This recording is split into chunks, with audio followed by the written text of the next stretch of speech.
ဒီနေ့ဗီဒီယိုလေးမှာတော့ကျွန်တော် Windows laptop တွေမှာဒါမှ Microsoft Office လို့တွင်းရမလဲဆိုတော့ကျွန်တော်တစ်ချက်ပြောပြပေးပါဖြစ်ပါတယ်အရင်တော့ဒါ2029ကြီးထွက်တယ်2021တွေထွက်တယ်ပေါ့နော်ကိုက2024ဒီထွက်ပြီအဲ့ဒါကိုကိုကနောက်တဲ့ latest သုံးကျင်တယ်ဆိုရင်ကိုကဘယ်လို install လုပ်ရမလဲပေါ့နော်အရင်ဆုံးအနေနဲ့ကျွန်တော်တို့အရင်ရှိပြီးသားဟောင်းတွေကကျွန်တော်ဖျက်ရမယ်ကျွန်တော်ဒီ laptop ရဲ့ computer ရောsetting တော့အရင်ဝါလိုက်မယ်ဝါပြီးပြန် S ဆိုတာနှိပ်လိုက်မယ်ဒီမှာ S ဆိုတာနှိပ်လိုက်မယ်နှိပ်ပြီးဆိုတော့ကျွန်တော်ဒီမှာ install ဆိုတာတစ်ချက်နှိပ်မယ် install ဆိုတာတစ်ချက်နှိပ်ပြီးဆိုတော့အထက်ကနေကျွန်တော် Microsoft Office ကျွန်တော်ရှာလိုက်မယ်ကျွန်တော်ဒီမှာနော် Microsoft Office ကျွန်တော်2023ဒါဆွဲပြီးသားရှိတယ်ဒါပေမဲ့ကျွန်တော်ပြချင်တဲ့အတွက်ဒါ install တစ်ချက်ပြန်လုပ်လိုက်မယ်ပေါ့နော်တော့ဒါ install လေးလုပ်နေတာခဏတော့စောင့်ပေးရတယ်အဲဆိုရင်တော့ကျွန်တော်ဒါ done ဖြစ်သွားပြီပေါ့နော်ဒါ install လုပ်ပြီးတော့ clone ပိတ်လိုက်မယ်ပိတ်ပြီးဆိုတော့ကျွန်တော်ဒီ browser တွေကိုတစ်ချက်ဝါမယ်ပေါ့နော်ခဏ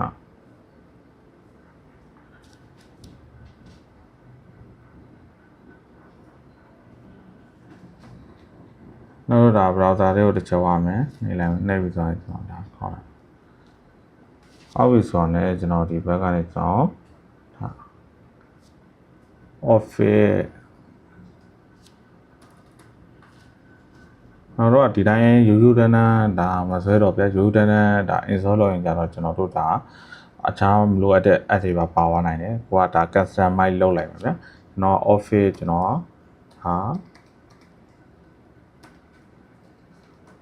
Office customization tool ဆိုတော့ကျွန်တော်ဖွင့်လိုက်မယ်ပေါ့နော်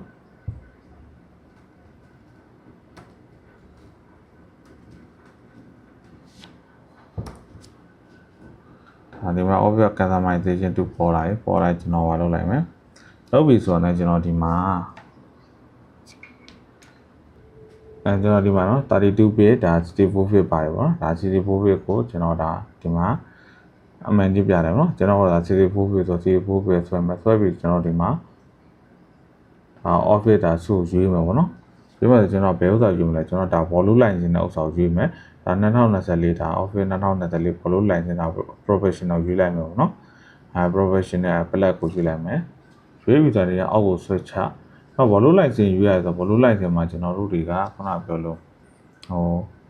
အစမ်းဆုံး color ကြီးခုနပြောလို့ကိုကဒီနည်းနည်းအခြားတူရင်လည်းသုံးပြီးတော့ဒီသူ့ရဲ့ product ကြီးပါပြင်နေတော့ဒီအောင် volume line ပြန်ပို့ပြီးတော့ဆင်ပြီးပါတယ်နောက်တော့ကျွန်တော်ဒီမှာနောက်တဲ့ဒါတို့ရဲ့ဒီထည့်မဲ့ app တွေပေါ့နော်ဒါဆက်တွေပေးလိုက်မယ် upload တွေပေါ်ပေးလိုက်ဘာလို့လဲဆိုတော့ OneNote လည်းပေးလိုက်မယ်ကျွန်တော်ဒီမှာ Excel ဒါ PowerPoint Word ဒီသုံးခုပဲကျွန်တော်လုပ်လိုက်မယ် download ဆွဲလိုက်မယ်ပေါ့နော် download ဆွဲလိုက်နောက်တဲ့ကျွန်တော်ဒါ language ရေးမယ် language ရေးမယ်ဆိုရင်ကျွန်တော်ဒီဘက်ကနေကျွန်တော်ကUnited Kingdom United States ရွေးပေါ့နော်United Kingdom ရွေးလိုက်မယ်ရွေးပြီဆိုရင်ကျွန်တော်ဒီဘက်တစ်ချက်နဲ့နှိပ်ပြီဆိုတော့ဒီဘက်ကိုကျွန်တော်ဒါမှ export ဆိုတာပါတယ်ဒီ export ကိုတစ်ချက်နှိပ်လိုက်ပါတော့နှိပ်ပြီဆိုတော့ကျွန်တော်ဒီမှာ Office Open HTML format ဆိုတာ HTML format ဆိုတာလေကျွန်တော်ဒါအမှန်ကြီးပေးပြီးတော့ okay ဆိုတော့နှိပ်လိုက်မယ်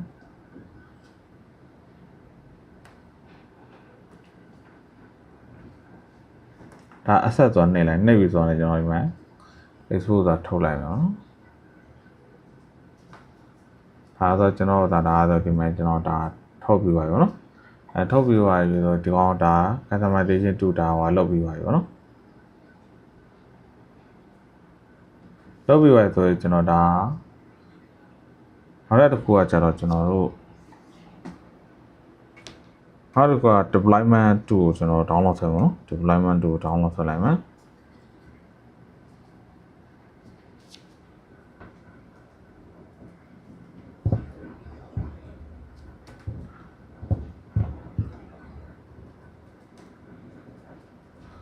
deployment tool download ဆွဲလိုက်မယ်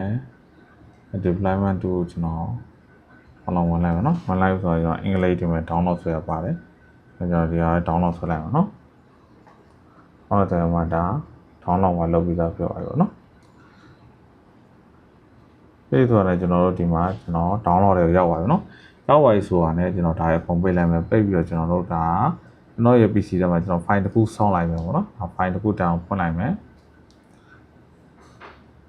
ဖွင့်ပြီးကျွန်တော်ဒီ local PC ထဲမှာဒါ file တစ်ခုဒါဆောင်းလိုက်ပါတော့ new column folder ဒါ office 2024လို့ကျွန်တော်ရိုက်ထည့်လိုက်မယ်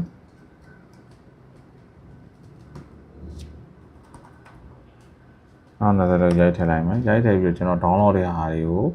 အဲ့ဒီကူးလိုက်မယ်ပေါ့နော်ကတ်လုပ်လိုက်မယ်ကတ်လုပ်လိုက်ကျွန်တော်PC လိုက်မယ် office 2024ကနေကျွန်တော်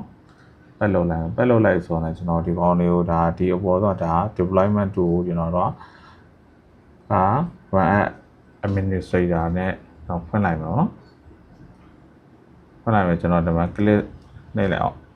ဒါ click အမှန်ကြည့်ပေးလိုက်မယ်ပေးပြီးတော့ဒါ continue ဆိုနှိပ်မယ်နှိပ်ဆိုရင်ကျွန်တော်ဒါဒီထဲကနေကျွန်တော်ဒါကျွန်တော် file ရဲ့ဒါကိုထည့်မဲ့ file ကိုရွေးရမယ်ပေါ့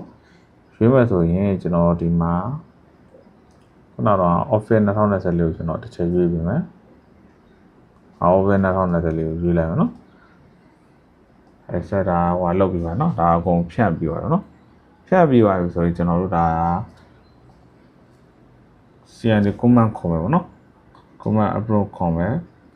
ဒါဆိုကျွန်တော် run administrator နဲ့ကျွန်တော် run လိုက်မယ် run ပြီးဒါ yes ပေးလိုက်မယ်ပေးပြီးဆိုတော့ဒီမှာပေါ်လိုက်နော်ပေါ်လိုက်ဆိုရင်ကျွန်တော်တို့ cd နှိပ် cd နှိပ်ပြီးစပေးပါခေါ်လိုက်ခေါ်ပြီးဆိုတာနဲ့ကျွန်တော်တို့ခုနကတော့ဒီရဲ့define ရဲ့ location ကိုကျွန်တော်ယူမယ်ပေါ့နော်ယူပြီးဆိုတာနဲ့ကျွန်တော်ဒါ right click ထောက်လိုက် copy ယူလိုက်မယ် right click ထောက်ပြီးတော့သူ့ရဲ့ location ယူလိုက်မယ်ယူပြီးဆိုတာနဲ့ကျွန်တော်တို့ကဗာနှိပ်အောင်လဲဆို set add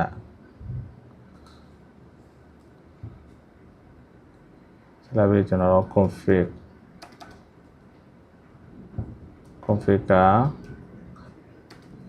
configuration.html ဆိုတာဟောင်းနှိပ်လိုက်နှိပ်ယူဆိုရင်ကျွန်တော်တို့အနာခောက်ပြီလိုက်ခောက်ပြီဆိုရင်ကျွန်တော်ဒီမှာသူ့ရဲ့software တို့ခုနကိုယူမဲ့ software တို့သူက install လုပ်တော့မယ်ပေါ့နော် download ဆိုရင် install လုပ်တော့မယ်အဲ့နာမှာတော့တစ်ချက်တော့ခဏစောင့်ပေးရမယ်နော်တစ်ချက်ခဏစောင့်နေမှာ loading လုပ်နေတစ်ချက်ခဏစောင့်ပေးရမယ်